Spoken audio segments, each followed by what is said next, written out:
Topic से question गलत नहीं होगा, क्योंकि मैं बहुत ही सिस्टमेटिक वे से और ट्रिक से आपको समझाऊंगा।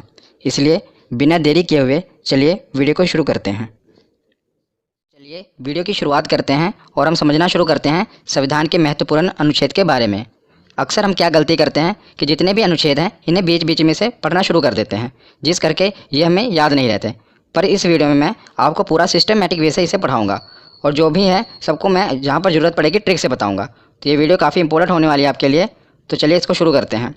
तो सबसे पहले हम जानते हैं कि संविधान में 22 भाग 395 अनुच्छेद और 12 अनुसूचियाँ हैं। ये पहले मैंने आपको बता दिया। इससे पहले मैंने इसकी 2 वीडियो अपलोड कर दी हैं पॉलिटी की। अगर आपने नहीं देखी तो उस वीडियो को भी ज़रूर देख लेना। तो इसमें कितने भाग हैं? 22 भाग 395 अनुच्छेद और 12 अनुसूचियाँ। हालांकि अब इसके अनुच्छेद बढ़कर 470 हो गए हैं, पर मूल रूप से ये 395 अनुच्छेद ही हैं। कैसे? क्योंकि 395 ए, 395 बी, 395 सी ऐसे करके ये जुड़कर लगभग 470 हो चुके हैं। पर हमें याद रखना है कि ये 22 भाग 395 अनुच्छेद और 12 अनुसूचियाँ ही हैं। अब हम इसकी शुरुआत करते हैं। तो इसके पहले हम देखते हैं कि 22 भाग हैं। तो पहले भाग में 1 से लेकर 4 अनुच्छेद हैं और इसमें क्या है? तो संघ एवं उसके राज्य क्षेत्र का वर्णन है। तो जैसे आप कोई भी किताब पढ़ते हैं तो सबसे पहले उसमें क्या होता है? उसकी इंट्रोडक्शन होती है। इसी प्रकार जो भारत का संविधान है, ये भारत किसी भी गणतंत्र देश के लिए, लोकतंत्र देश के लिए उसका जो संविधान है सबसे पवित्र पुस्तक होती है उसकी। तो जो भारत का संविधान है इसमें भी पहले इंट्रोडक्शन ही होगी भारत की। तो पहले अनुच्छेद में क्या है? तो पहले अनुच्छेद में बताया है कि भारत राज्यों का संघ है, इंट्रोडक्शन है। दूसरे अनुच्छेद में बताया है कि नए राज्यों का प्रवेश किया जा सकता है। मतलब जो नए राज्य हैं अगर भारत में शामिल होना चाहते हैं तो अनुच्छेद 2 के तहत इसमें शामिल हो जाएंगे। जैसे कि सिक्किम को हमने भारत में शामिल किया था। और अनुच्छेद 3 में क्या बताया गया है कि राज्यों के क्षेत्रों और सीमाओं और नामों में परिवर्तन किया जा सकता है। मतलब किसी भी राज्य की अगर सीमा है उसको बढ़ाया घटाया जा सकता है और उसके नाम में परिवर्तन किया जा सकता है। तो ये 3 अनुच्छेद आपको याद रखने हैं, ये इंपॉर्टेंट है पहले भाग में। उसके बाद हम देखते हैं भाग दूसरा। तो भाग दूसरा में 5 से लेकर 11 अनुच्छेद हैं, जिसमें नागरिकता का वर्णन है। बहुत ही इंपॉर्टेंट है, काफ़ी बार पूछा गया है कि नागरिकता का वर्णन किस में है। तो ऑप्शन में ऐसे दिया होता है कि 5 से लेकर 11 अनुच्छेद, 11 से लेकर 16 अनुच्छेद। तो आपको कैसे पता चलेगा कि कौन सा अनुच्छेद है? तो इसे याद करने की बहुत ही अच्छी ट्रिक है। तो इसे आपको कैसे याद रखना है? इसकी ट्रिक है नागपंचमी। नागपंचमी से आप याद रख सकते हैं कि 5 से लेकर 11 अनुच्छेद तक नागरिकता का वर्णन है। कैसे? तो देखिए नागपंचमी का नाग यानी कि नागरिकता का वर्णन, और पंचमी, तो पंचमी मतलब कि 5 अनुच्छेद से ये शुरू है। 5वें अनुच्छेद से शुरू है ना नागरिकता का वर्णन, 5 से लेकर 11 तक। तो नागपंचमी से आप इसे याद रख सकते हैं कि नागपंचमी जब भी आपके दिमाग में आए तो नागरिकता का नाग और पंचमी मतलब कि 5 से शुरुआत हुई है। उसके बाद हम देखते हैं भाग तीसरा। तो भाग तीसरे में 12 से लेकर 35 अनुच्छेद तक है और इसमें मौलिक अधिकार यानी कि फंडामेंटल राइट्स का वर्णन है। तो इसके ऊपर मैं एक स्पेशल वीडियो बना दूंगा पूरे मौलिक अधिकार के ऊपर, क्योंकि काफ़ी इंपॉर्टेंट है। पर इसमें अभी हमें इतना ही जानना है कि भाग तीसरे में मौलिक अधिकार का वर्णन है। तो मौलिक अधिकार कौन कौन से हैं? जैसे कि समानता का अधिकार हो गया, स्वतंत्रता का अधिकार, शोषण के विरुद्ध अधिकार, धार्मिक स्वतंत्रता का अधिकार, संस्कृति और शिक्षा संबंधी अधिकार और संवैधानिक उपचारों का अधिकार। तो अभी हमें इतना जानना है कि 12 से लेकर 35 तक मौलिक अधिकार हैं। उसके बाद हमें देखना है कि भाग 4A, ये काफ़ी इंपॉर्टेंट है। 4 नहीं इतना, 4A और इसका जो अनुच्छेद है वो 51A।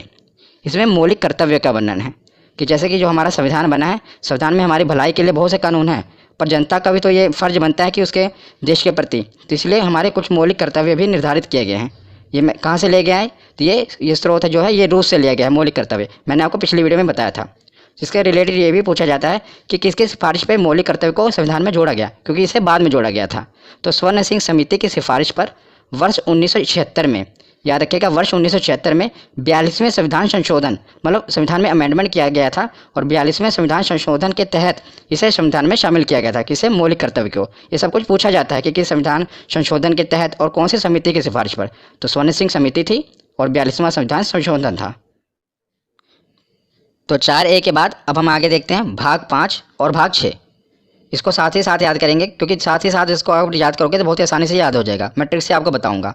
तो भाग 5 में है 52 से लेकर 151 अनुच्छेद और भाग 6 में है 152 से लेकर 237 अनुच्छेद। ये आपको नहीं भी पता होगा तो काम चल जाएगा, क्योंकि मेन क्या पूछा जाता है मैं आगे आपको बताता हूँ। तो भाग 5 में मेन नहीं है राष्ट्रपति के बारे में बताया गया है और भाग 6 में राज्यपाल, क्योंकि दोनों एक ही जैसे हैं।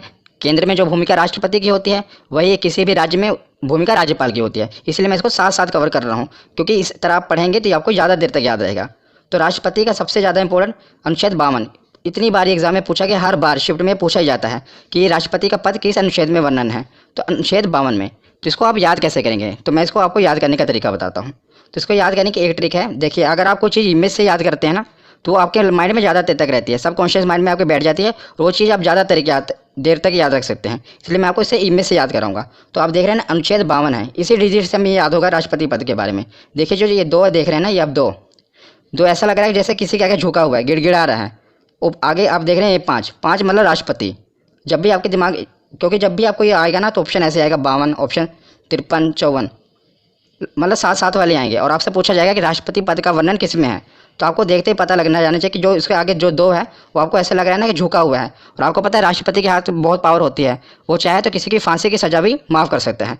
तो जो दो है वो अलग रहा है कि आगे उसके गिड़गिड़ा रहा है और माफ़ी मांग रहा है, और जो पाँच है आपको देख रहे हैं ना बैठा हुआ है। तो इससे यह पता लगता है कि जो राष्ट्रपति का पद है अनुच्छेद 52 में, ये एक ट्रिक है जिससे आप इसको याद रख सकते हैं। उसके बाद देखते हैं अनुच्छेद 53। अनुच्छेद 53 में क्या है, राष्ट्रपति का पद है तो उसके पास शक्तियाँ भी होंगी और कार्य भी होंगे। तो अनुच्छेद 53 में शक्ति और कार्य का वर्णन है। उसके बाद देखते हैं अनुच्छेद 54। 54 निर्वाचन, देखिए इसकी राइमिंग बैठी ना, 54 निर्वाचन।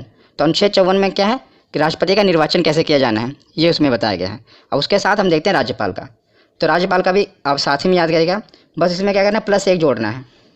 तो जैसे 52 है, 52 में क्या हुआ 53, और जो आपने एक जोड़ा वो उसके आगे लगा देना है, क्योंकि राष्ट्रपति और राज्यपाल साथ ही साथ चलते हैं। इसीलिए 52 है, 52 में एक जोड़ देना, 53 के आगे आप एक लगा देंगे, तो ये राज्यपाल का पद हो गया। और अनुच्छेद 53 में क्या था, शक्ति कार्य, तो इसका अनुच्छेद 154 में शक्ति कार्य, इसमें भी क्या करना है, 53 में एक आपको जोड़ना है, एक 54 हो गया, और वही एक उसके आगे लगा देना है। उसके बाद इसमें 54 में निर्वाचन था, इसमें 55 में निर्वाचन है, 54 में आपको एक जोड़ना है और वही एक इसके आगे लगा देना है। तो इन तीनों से आप ये तीनों साथ साथ याद कर रहे हैं, देखा कितनी आसानी तरीके से, और ये सभी 6 के 6 पूछे जाते हैं। आप एक ट्रिक से सबको याद कर सकते हैं। बस आपको क्या करना है, जैसे आपको ये इमेज से याद रहेगा ना राष्ट्रपति पद के बारे में, तो आपको पता होगा राष्ट्रपति का पद है 52 पे, तो आगे उसकी शक्ति है, उसके बाद निर्वाचन है। तो 52 में आपने एक जोड़ा, कितना हुआ 53, जो आपने एक जोड़ा वो उसके आगे लगा देना 153, तो उसमें राज्यपाल का पद है, उसके आगे उसके शक्ति कार्य हैं, उसका निर्वाचन है। इससे आप दोनों याद रख सकते हैं। उसके बाद हम राष्ट्रपति के आगे देखते हैं कि निर्वाचन तो हो गया, और राष्ट्रपति को हटाया कैसे जाएगा, क्योंकि यह तो लोकतंत्र है, मतलब यहाँ पर कोई भी सिक्योर नहीं है, हर आदमी के पीछे कोई ना कोई बैठा है उसको हटाने के लिए। तो अब इसमें देखते हैं अनुच्छेद 61, ये भी काफ़ी बार पूछा गया है, महाभियोग। तो महाभियोग, इसके द्वारा राष्ट्रपति को उसके पद से हटाया जा सकता है, महाभियोग के द्वारा। महाभियोग के बारे में मैं आपको और भी बताता हूँ कि महाभियोग किसी भी सदन में लाया जा सकता है, चाहे राज्यसभा हो या लोकसभा हो। और महाअभियोग लाने से 14 दिन पहले राष्ट्रपति को सूचित करना पड़ता है। मतलब जब भी महाभियोग लाना है, उसे 14 दिन पहले राष्ट्रपति को यह सूचित करना पड़ता है कि भाई साहब आप पे महाभियोग लगने वाला है। तो अनुच्छेद 61 के बाद अब हम देखते हैं अनुच्छेद 72। ये भी काफ़ी बार पूछा गया है, क्षमादान। मैंने आपको बताया ना कि राष्ट्रपति के पास ये पावर होती है कि वो किसी को भी क्षमा कर सकता है। तो इसको भी आप कैसे याद करेंगे, बस दो से आपको बस यही इमेज आनी चाहिए कि जो दो है वो झुका हुआ है और गिड़गिड़ा रहा है। साथ आप देख रहे हैं राष्ट्रपति खड़ा हुआ है, राष्ट्रपति के आगे वो गिड़गिड़ा रहा है कि मुझे क्षमा कर दो, तो इससे आप याद रख सकते हैं क्षमादान। 52 कैसे पता लगता है कि दो, तो आपको पता है कि दो है आगे, तो मतलब राष्ट्रपति से रिलेटेड है, और उस पर 5 बैठा हुआ है, तो ये राष्ट्रपति का पद है, वो राष्ट्रपति को बैठाया गया है। और 72 में वो खड़ा हुआ है और उसके सामने दो गिड़गिड़ा रहा है कि मुझे क्षमा कर दो, तो इससे आप नंबरों से खेल सकते हैं। तो उसके बाद हम देखते हैं अनुच्छेद 123, अध्यादेश। ये भी काफ़ी इंपॉर्टेंट है, अध्यादेश। कि अध्यादेश में क्या होता है कि जब लोकसभा और राज्यसभा की बैठक ना चल रही हो और देश में किसी जरूरी कानून की आवश्यकता होती है, तो राष्ट्रपति हस्ताक्षर करके कानून बना सकते हैं, पर मंत्रिमंडल की सिफारिश पर ही वो कानून बना सकते हैं, क्योंकि मतलब मंत्रिमंडल प्रधानमंत्री ही, उनकी सिफारिश पर ही ये कानून बनता है। आपको पता होना चाहिए कि भारत में कानून कैसे बनते हैं। आपको पता है 3 स्टेप होते हैं। पहले स्टेप में लोकसभा में पारित होना चाहिए, फिर राज्यसभा में, फिर उसके बाद राष्ट्रपति के हस्ताक्षर होने चाहिए। कितने स्टेप हैं, 1 2 3, बस इसी से आप याद भी रख सकते हैं। देखिए 1 2 3, तो 1 2 3 सीधे ही तीनों स्टेप हटा के सीधे राष्ट्रपति के साइन करा के सीधा कानून बन जाता है। मतलब ये ट्रिक हो गई, 1 2 3, 3 स्टेप होते हैं, पहला लोकसभा, फिर राज्यसभा, फिर राष्ट्रपति। पर अध्यादेश लाकर क्या किया जाता है, इसको खत्म करके सीधा राष्ट्रपति के हस्ताक्षर कराए जाते हैं और कानून बना दिया जाता है। तो अनुच्छेद 123 के बाद हम देखते हैं अनुच्छेद 143। तो अनुच्छेद 143 में क्या है कि राष्ट्रपति को अगर कानूनी सलाह की आवश्यकता होती है तो वो सीधा सुप्रीम कोर्ट से सलाह ले सकता है। पर आपको यह भी याद रखना है कि ये क्वेश्चन पूछा गया है कि अगर वो सलाह देते हैं तो क्या वो मानने के लिए बाध्य है राष्ट्रपति, तो आपको ये याद रखना है कि वो बाध्य नहीं है। वो मतलब सुझाव ले सकते हैं, पर ये नहीं है अगर उन्होंने कोई सजेशन दे दी सुप्रीम कोर्ट ने तो राष्ट्रपति उस पर बाध्य नहीं है, वो चाहे तो माने या चाहे तो ना माने। तो आपको याद रखना है 143। ये सभी मैं आपको राष्ट्रपति के रिलेटेड बता रहा हूँ, इसलिए मैंने एक हेडिंग में सारे कवर कर दिए कि जो भी राष्ट्रपति इससे रिलेटेड है और ये राज्यपाल वाले। उसके बाद हम देखते हैं उपराष्ट्रपति, राष्ट्रपति, उपराष्ट्रपति। तो उपराष्ट्रपति का वर्णन है अनुच्छेद 63 में। किसमें, अनुच्छेद 63 में। तो उसमें बताया गया कि एक उपराष्ट्रपति होगा और अनुच्छेद 64 में क्या बताया गया है कि राज्यसभा के सभापति के रूप में वो कार्य करेगा। तो जो उपराष्ट्रपति होगा, आप देखेंगे जो राज्यसभा का सभापति होता है वह भी उपराष्ट्रपति होता है। और मैं आपको एक इंटरेस्टिंग फैक्ट बताता हूँ कि जो उपराष्ट्रपति होता है उसे अपने पद के लिए कोई तनख्वाह नहीं मिलती, मतलब उसे कोई सैलरी नहीं मिलती, पर जो राज्यसभा में वो सभापति के रूप में कार्य करता है उसके लिए उनको वेतन मिलता है। तो जो उपराष्ट्रपति को अपने पद के लिए वेतन नहीं मिलता, जैसे राष्ट्रपति को वेतन मिलता है उनके पद के लिए, राज्यपाल को मिलता है, पर उपराष्ट्रपति को उनको पद के लिए वेतन नहीं मिलता, बल्कि जो राज्यसभा में सभापति के रूप में होते हैं उसके कार्य के लिए उनको वेतन मिलता है। ये आपको याद रखना है।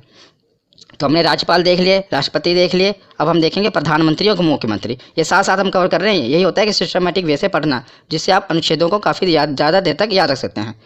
तो हम देखते हैं प्रधानमंत्री। तो सबसे पहले हम देखते हैं अनुच्छेद 74, 75, 76, ये तीनों प्रधानमंत्री से रिलेटेड हैं। तो इसे आप याद कैसे रखते हैं? पहले तो आपको पता होना चाहिए कि जो प्रधानमंत्री होते हैं, अनुच्छेद 74 में जो मंत्रिमंडल होता है ये राष्ट्रपति की सहायता के लिए बनाया होता है, मतलब राष्ट्रपति की सहायता के लिए मंत्रिमंडल का गठन किया जाता है, पर जो इसके हेड होते हैं वो प्रधानमंत्री होते हैं। जैसा कि आपको पता है कि भारत में जो राष्ट्रपति हैं वो तो नाम मात्र मुखिया हैं, ज़्यादातर पावर किसके हाथ में है? तो प्रधानमंत्री के हाथ में है, पर राष्ट्रपति की सहायता के लिए मंत्रिमंडल का गठन किया जाता है और इसके हेड प्रधानमंत्री होते हैं। तो 74, 75 लगातार ही हैं।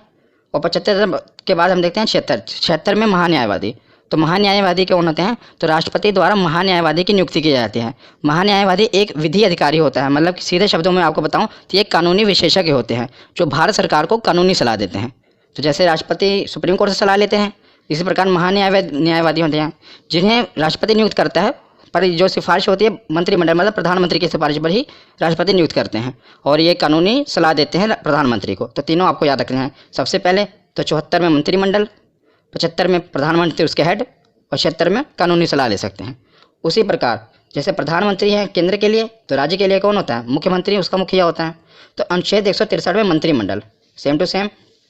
इसको याद करने की ट्रिक भी एक ही है। देखिए कैसे, जैसे मैंने आपको वहाँ पर राष्ट्रपति और राज्यपाल में क्या बताया था कि एक जोड़ना है, यहाँ पर एक एक घटाना है। जैसे 74 हैं, क्योंकि जो अगर आपको देखा जाए प्रधानमंत्री की पोस्ट बड़ी है, मुख्यमंत्री एक स्टेप उससे नीचे ही है। आपको याद करने के लिए बता रहा हूँ, ऐसे नीचे है ना, एक स्टेप नीचे, तो बस आपको एक स्टेप नीचे घटा देना है। जैसे 74 मंत्रिमंडल है, आपको दोनों में एक एक घटा देना है। 4 में से गया 3, 7, 1, 6, और जो एक घटा है आपको एक आगे लगा देना है, 163 आ गया। ऐसे आगे 75 में भी करना है तो 164 आ जाएगा, 76 में भी करोगे तो 165। मतलब इन तीनों से आप इन तीनों को याद कर सकते हैं। जैसे राष्ट्रपति के राज्यपाल याद कर लिया, प्रधानमंत्री का याद किया तो मुख्यमंत्री का याद कर लिया। तो तीनों साथ साथ ही हैं। मंत्रिमंडल इसमें 74 में है, अनुच्छेद 163 में 163 में मंत्रिमंडल है, इसमें 75 में प्रधानमंत्री हैं, तो 164 में मुख्यमंत्री हैं, और 76 में महान्यायवादी हैं, तो 165 में महाधिवक्ता। मुख्यमंत्री के लिए महाधिवक्ता होता है, जो काम मतलब कि महान्यायवादी प्रधानमंत्री के लिए करता है वही काम महाधिवक्ता मुख्यमंत्री के लिए करता है। और जो महाधिवक्ता है इनकी नियुक्ति कौन करेगा? तो जैसे वहाँ पर राष्ट्रपति करते हैं तो यहाँ पर राज्यपाल करेंगे। तो एक एक ट्रिक से आप इन 6 को याद कर सकते हैं। तो प्रधानमंत्री और मुख्यमंत्री तो हमने देख लिए। अब हम आते हैं संसद पर, क्योंकि कानून कहाँ पर बनेंगे? संसद में। तो ये तो आपको याद ही होगा क्योंकि काफ़ी इंपॉर्टेंट है, आपने याद किया ही होगा। संसद का जो वर्णन है अनुच्छेद 79 में है, 79, और उसके बाद 80 और 81 लगातार है, राज्यसभा और लोकसभा। तो कई बार क्या होता है हम इनके क्रम में मिस्टेक कर देते हैं, कई बार हम भूल जाते हैं कि 80 में लोकसभा आएगा या राज्यसभा आएगा। तो इसे याद करना बहुत ही सरल है और इसकी ट्रिक भी सरल है। सा से पहले संसद आएगा, रा से राज्यसभा, ला से लोकसभा, सरल। तो आप इसके क्रम को याद रख सकते हैं, पहले संसद आएगा, फिर राज्यसभा आएगा, फिर लोकसभा आएगा। ये तो केंद्र के लिए होगा। उसी प्रकार राज्य में भी है। तो जैसे केंद्र में बोला संसद है, उसी प्रकार राज्य में है विधानमंडल। मतलब राज्य में कोई कानून बनाना होता है तो विधानमंडल के तहत बनता है। तो विधानमंडल, और विधानमंडल में क्या होता है? विधानसभा और विधान परिषद। ज़्यादातर विधानसभाएं होती हैं और बस केवल 6 राज्य ही हैं जहाँ पर विधान परिषद है। मैं आपको बताऊँगा, ज़्यादातर हर जगह मतलब ज़्यादातर राज्यों में विधानसभा है। तो इसे आप याद कैसे करेंगे? जैसे हमने प्रधानमंत्री मुख्यमंत्री को किया, मतलब प्रधानमंत्री एक स्टेप ऊपर होता है, मुख्यमंत्री नीचे। उसी प्रकार केंद्र तो ऊपर है ना और राज्य नीचे। तो इसको भी ऐसे, मतलब टिक बता रहा हूँ आपको, तो इसको भी ऐसे घटाना है। 79 है, आपको एक एक घटा देना है। कितना? 9 में से गए 1, 8, और 7 में से गए 6, और जो एक घटा है एक आगे लगा देना है। तो 168 वहाँ पर संसद, यहाँ पर 168। एक ही ट्रिक से देखो आप सब याद कर रहे हैं, संसद का वर्णन और यहाँ पर विधानमंडल में। उसके बाद हम देखते हैं लोकसभा। तो लोकसभा 81 है, 81 में भी आपको 11 घटा देना है। 1 में गए 0, 8 में से गए 7, और आगे एक जो घटा है लगा देना है 170। तो वहाँ पर लोकसभा और यहाँ पर विधानसभा, इसको भी आप याद कर सकते हैं। तो विधानसभा के बाद ये है विधान परिषद। ये मतलब हर जगह नहीं है, सिर्फ केवल 6 राज्यों में है। तो 6 राज्यों में है। ये भी कई बार पूछ लिया जाता है कि बताओ कि विधान परिषद किन किन राज्यों में है। तो इसकी भी एक ट्रिक है। इसकी ट्रिक है टीबी, जुकाम। क्या? टीबी और जुकाम। इसे आप याद रख सकते हैं कि कहाँ कहाँ पर विधान परिषद है। टी से जैसे हो गया तेलंगाना, बी से हो गया बिहार, तेलंगाना और बिहार। जे से जम्मू कश्मीर, तो ये जम्मू कश्मीर पहले था, लेकिन अब जब से ये केंद्र शासित प्रदेश बन गया है तो यहाँ पर विधान परिषद खत्म कर दी गई है। और ये पूछा जाता है कि किस राज्य में विधान परिषद खत्म कर दिया गया है, तो याद रखिएगा अब तो केंद्र शासित बन गया ना, तो जम्मू कश्मीर में। तो ये आप ट्रिक है, इसलिए मैंने आपको पूरा बता दिया, पर आपको ये भी याद होना चाहिए कि जे अब खत्म हो चुका है। यू से उत्तर प्रदेश, के से कर्नाटक, ए से आंध्र प्रदेश और एम से महाराष्ट्र। आंध्र प्रदेश भी अब जो है अपनी विधानसभा में उसने ये प्रस्ताव पारित किया है कि हमारे यहाँ विधान परिषद को ख़त्म कर दिया जाए, पर अभी वर्तमान में ख़त्म नहीं हुई है।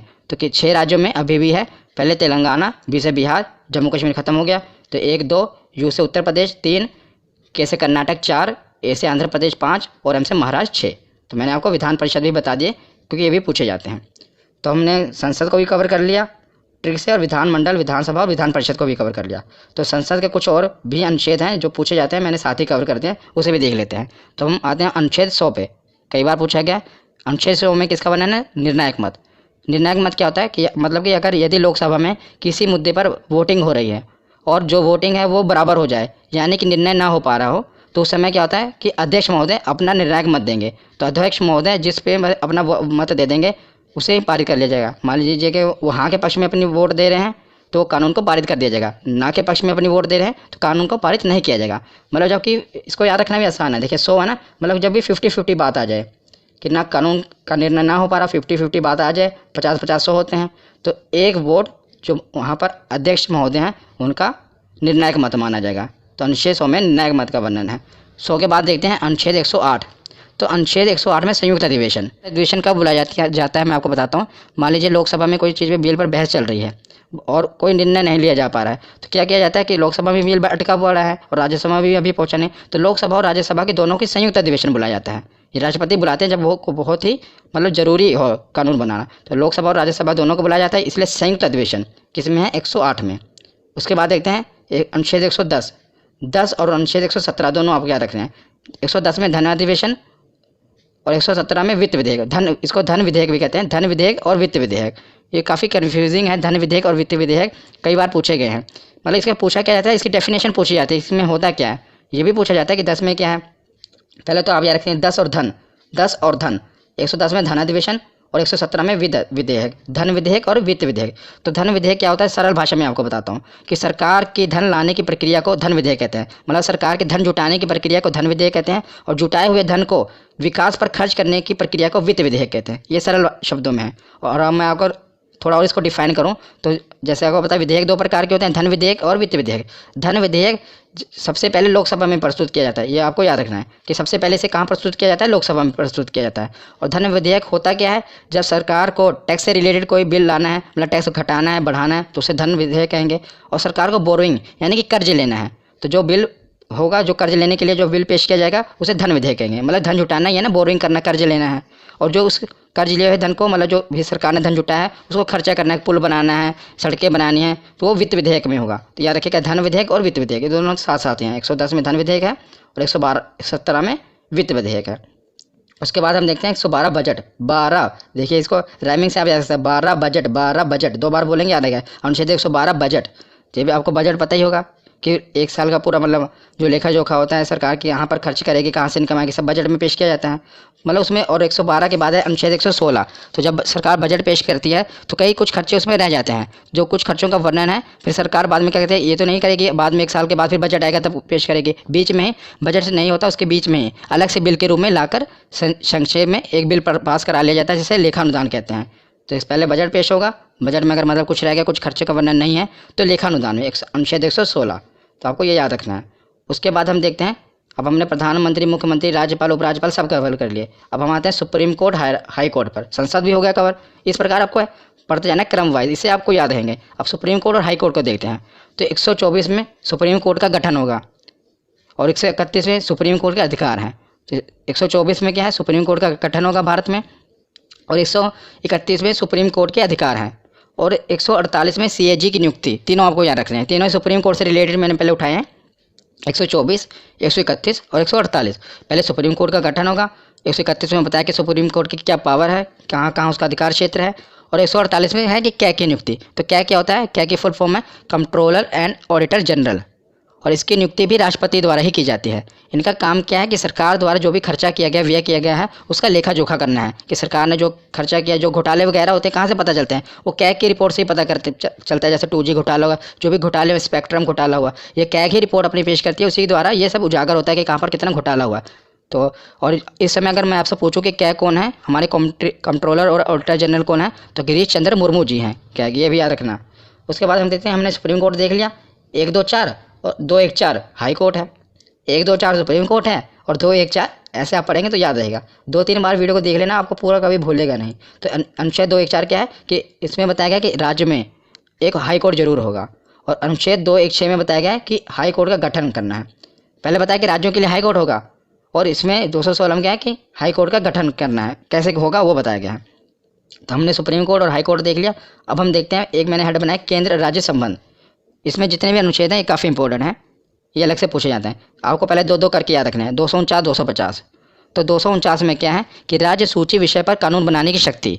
तो राज्य सूची विषय क्या होता है, मैं आपको बताता हूँ कि राज्य सूची मतलब है कि वह विषय जिस पर राज्य कानून बनाता है। राज्य सूची विषय, कुछ विषय होते हैं ना जिस पर सिर्फ राज्य कानून बना सकता है, कुछ पर सिर्फ केंद्र कानून बना सकता है, पर जो राज्य सूची विषय है इसमें सिर्फ राज्य कानून बनाता है। पर और मतलब कि विधानमंडल में कानून बनता है, वहाँ यहाँ केंद्र द्वारा बनाया गया तो संसद में बनता है, और मतलब राज्य का विधानमंडल में बनता है। पर कुछ विषय हैं जिस पर संसद भी कानून बना सकती है, उसे अनुच्छेद 249 में रखा गया है कि जो कुछ विषय हैं जिस पर क्या है केंद्र भी कानून बना सकते हैं। और 250 में क्या है कि आपातकाल के दौरान, जब आपातकाल इमरजेंसी लग जाए, उस दौरान भी राज्य सूची के कुछ विषयों पर कानून बनाने की शक्ति केंद्र के पास है। तो दोनों याद रखेगा, 249 और 250। 250 में आपातकाल के दौरान और 249 मतलब नॉर्मल टाइम पे। उसके बाद देखते हैं 262। कई बार ये पूछा गया है, नदी जल विवाद। नदी जल विवाद का वर्णन किसमें, 262। कई बार आप देखते हैं ना कि दो राज्यों के बीच में नदी के जल पर विवाद हो जाता है। जैसे कि अब कोई भी नदी है, वो एक ये तो नहीं देखेगी कि यूपी यहीं पर रुक जाएगी, वो आगे भी दूसरे राज्य में जाती है ना, तो उसके पानी के लिए विवाद हो जाता है कि कितना पानी। तो एक राज्य मान लो बांध बना लेता है, वो पानी रोक लेता है, तो दूसरा राज्य विवाद खड़ा कर देता है कि हमें पानी प्रॉपर नहीं मिल रहा। तो ये नदी जल विवाद का निपटारा किस में होता है, तो इसका 262 में वर्णन किया गया है। कौन सा अनुच्छेद है, 262। और 262 और 263 आपको साथ में याद रखने हैं। 263 में क्या, अंतर्राज्यीय परिषद, मतलब अंतर्राज्यीय विवाद इसमें है कि दो राज्यों के बीच कोई विवाद हो जाए तो उसे कैसे सुलझाना है, और उस पर संसद कानून बना सकती है। याद रखना, इसमें भी संसद कानून बना सकती है। तो 262 में नदी जल विवाद है और 263 में अंतर्राज्यीय परिषद है। उसके बाद आते हैं 280, ये भी काफ़ी इंपॉर्टेंट है, वित्त आयोग। तो 280 में क्या है, वित्त आयोग है। तो वित्त आयोग का काम क्या है, केंद्र और राज्यों के बीच जो कर का वितरण करना है, जो टैक्स है उसका वितरण करना है केंद्र और राज्य के बीच में। इसमें 15वां वित्त आयोग चल रहा है, याद रखिएगा। और जो 15वें वित्त आयोग है, इसके अध्यक्ष कौन है, तो इसके अध्यक्ष हैं NK सिंह। इंपॉर्टेंट है, याद रखिएगा। जो वित्त आयोग है इसके अध्यक्ष कौन है, तो NK सिंह है, और 15वां वित्त आयोग है। उसके बाद हम चलते हैं 312। तो 312 अनुच्छेद में क्या है, आर्टिकल में अखिल भारतीय सेवा। अखिल भारतीय सेवा का दिन क्या क्या आता है, आपको पता होगा, 3 चीज़ें आती हैं, एक IAS, एक IPS और एक IFS। और ज़्यादा जोर देना IFS पे, क्योंकि यहीं पर आपसे गलती होगी। क्या गलती होगी, क्वेश्चन ये आया था कि अखिल भारतीय सेवा में निम्नलिखित कौन सी सेवाएं आती हैं, तो आपको 4 ऑप्शन दिए हैं, एक IAS, एक IPS, एक IFS, और IFS 2 बार दिया होगा, मतलब फुल फॉर्म दी होगी। एक IFS की फुल फॉर्म होती है इंडियन फॉरेस्ट सर्विस, और एक होती है इंडियन फॉरेन सर्विस। तो याद रखिएगा, जो ये वाला IFS है उसमें है इंडियन फॉरेस्ट सर्विस, कौन सा, वन विभाग वाला। तो यह बहुत इंपॉर्टेंट है, क्वेश्चन भी पूछा गया, इसलिए मैं आपको बता रहा हूँ कि जो अखिल भारतीय सेवा में जो IFS आ रहा है ये इंडियन फॉरेस्ट सर्विस वाला है, ना कि फॉरेन सर्विस वाला, ये आप याद रखिएगा। उसके बाद आते हैं 315। तो संघ एवं राज्य के लिए लोक सेवा आयोग, मतलब कि जो UPSC के एग्जाम होते हैं, आपको पता नहीं UPSC का वर्णन किस में है, 315 में। राज्य संघ के लिए मतलब केंद्र के लिए, और राज्य के लिए PCS, कई राज्यों में इसका PSC भी कहा जाता है और PCS। तो इसका वर्णन कहाँ पर है, अनुच्छेद 315 में। 312 में अखिल भारतीय सेवा, जिसमें 3 सेवाएं आती हैं, और 315 में UPSC का। तो केंद्र और राज्य के बाद अब हम आते हैं, हमने संसद भी देख लिया, प्रधानमंत्री, मुख्यमंत्री सब कुछ हो गए। अब आते हैं निर्वाचन में, मतलब चुनाव भी तो होने जरूरी है, तभी तो ये सब चुने जाएंगे। तो निर्वाचन आयोग, तो अनुच्छेद 324 के तहत निर्वाचन आयोग का गठन किया गया, इलेक्शन कमीशन का, किसके तहत, 324। तो उसके बाद आते हैं राजभाषा, और अनुच्छेद 343 के तहत हिंदी हमारी राज्य भाषा है। याद रखिएगा, राजभाषा कहा है मैंने, राष्ट्रभाषा नहीं। अनुच्छेद 343 के तहत हिंदी जो हमारी है राजभाषा है, और कौन सी लिपि, तो देवनागरी लिपि है। उसके बाद ये है सबसे मोस्ट इंपोर्टेंट, आपातकाल, हर बार पूछे जाते हैं एग्जाम में, और तीनों याद करने में बहुत ही सरल हैं। 352, उसमें 4 जोड़ा 356, उसमें 4 जोड़ा 360, 52, 4, 56, 4, 60। तो 352 में क्या है, राष्ट्रीय आपातकाल। तो 352 में क्या है, राष्ट्रीय आपातकाल। जब राष्ट्रीय आपातकाल कब लगता है, जब देश में दूसरे देश से युद्ध हो जाए और या कोई आंतरिक विद्रोह हो जाए, पूरे अपने भारत में देश में आंतरिक विद्रोह बड़े पैमाने पर हो जाए, तब राष्ट्रीय आपातकाल लगा दिया जाता है। गांधी के समय भी लगा था, इमरजेंसी लगी थी ना। तो जब देश में दूसरे देश से या तो युद्ध हो रहा हो, जैसे चाइना के साथ युद्ध हो, उस समय इमरजेंसी लगी थी, या पूरा आंतरिक विद्रोह हो गया हो बड़े पैमाने पर, तब राष्ट्रीय आपातकाल लगता है। और 352 के बाद 356 में क्या है, राष्ट्रपति शासन। जब किसी राज्य की मतलब संसदीय व्यवस्था पूरी तरह खत्म हो जाए तो वहाँ पर राष्ट्रपति शासन लग जाता है। और किसी राज्य की सरकार भी गिर जाए और जब तक चुनाव ना, तब भी आपको पता है राष्ट्रपति शासन लगा दिया जाता है। तो 52 में राष्ट्रीय आपातकाल पूरे भारत में, और 56 में राष्ट्रपति शासन। और 56 के बाद आता है 360 वित्तीय आपातकाल। तो वित्तीय आपातकाल क्या है, जब देश की इकोनॉमिकल कंडीशन, आर्थिक जो व्यवस्था है बहुत ख़राब हो जाए, तब वित्तीय आपातकाल लग जाता है। पर याद रखिएगा, अभी तक भारत में एक बार भी वित्तीय आपातकाल नहीं लगा है। तो आपसे एक क्वेश्चन पूछा जा सकता है कि बताइए कि निम्नलिखित में से कौन सा आपातकाल अभी तक नहीं लगा है। तो याद रखिएगा 360 में जो है वित्तीय आपातकाल भारत में अभी तक नहीं लगा है। राष्ट्रपति शासन तो बहुत बार लग चुका है और राष्ट्रीय आपातकाल भी लग चुका है, लेकिन अभी तक वित्तीय आपातकाल नहीं लगा है।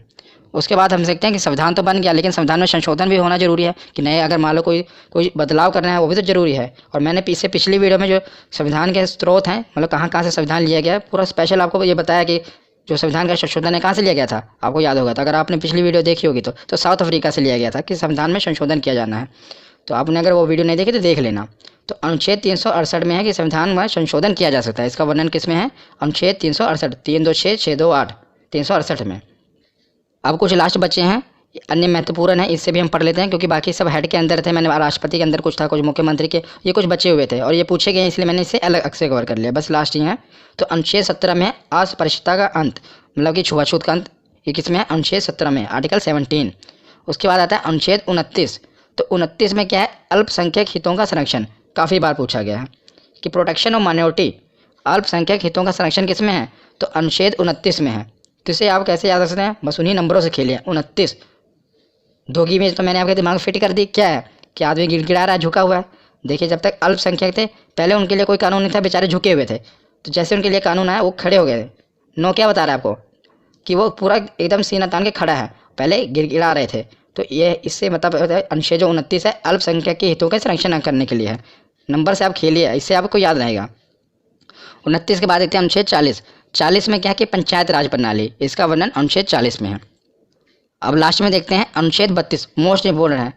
क्यों इंपॉर्टेंट है मैं आपको बताता हूँ। अनुच्छेद 32 के पहले ये जान लेते हैं। तो संवैधानिक उपचारों का अधिकार, और इसे heart and soul of Indian constitution भी कहा जाता है। Heart and soul of Indian constitution इसे क्यों कहा जाता है, तो अनुच्छेद 32 में ये कहा गया है अगर किसी भी आदमी का, चाहे आम आदमी हो, और उसके अगर फंडामेंटल राइट्स यानी कि मौलिक अधिकारों का हनन हो रहा हो, तो सीधा इसके लिए वो केस सुप्रीम कोर्ट में फाइल कर सकता है। तो इसके खिलाफ मतलब केस में कहाँ डायरेक्ट सुप्रीम कोर्ट में जा सकता है अगर उसके मौलिक अधिकारों का हनन हो रहा हो। इसलिए इसे heart and soul of Indian constitution कहा गया है। किसे, आर्टिकल 32। तो ये वीडियो आज यहीं पर ख़त्म होती है। कैसी लगी आपको ये वीडियो कमेंट सेक्शन में ज़रूर बताना। धन्यवाद।